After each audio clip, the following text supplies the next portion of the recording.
কে খাবার বাড়ছে দেখাও। এই যে পাপড় দিয়েছে, দেখেছিস? পাপড় দিয়েছে, এটা সৌরভকে ভালোবেসে। সৌরভ এত সুন্দর করে কথা বাহ বলছে। বাহ বাহ বাহ বাহ বাহ, কি হাসি। এই তো মুরব্বি মুরব্বি মুরব্বি। রাইস কেন দিয়েছে? একটা রাইস বলেছিল তো। দুটোর একটা রাইস দিয়ে দিতে বল। ব্ল্যাঙ্কেট নিতে আসলে পাঠিয়ে দিই। দিয়ে দিস একটা রাইস।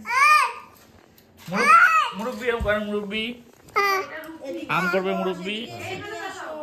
রুটি। এই যে রুটি, এটা মশলা পাপড়।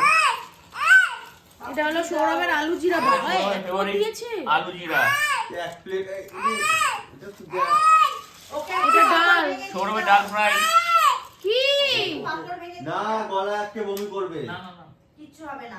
পাপড় ভেঙে দিয়ে দাও অল্প একটু শুকনো। দে ওকে পাপড় তো শুরু হোক। কিচ্ছু হবে না। এদিকে আসো, চলে এসো, পাপড় নিয়ে চলে এসো। চিকেন। বাহ, চিকেনের কালারটা খুব সুন্দর হয়েছে তো। বাহ বাহ বাহ, সুন্দর সুন্দর। এবার আমরা খাবো, ডিনার করব। ডিনার আমাদের সর্টেড। একটা ভাত শুধু ফেরত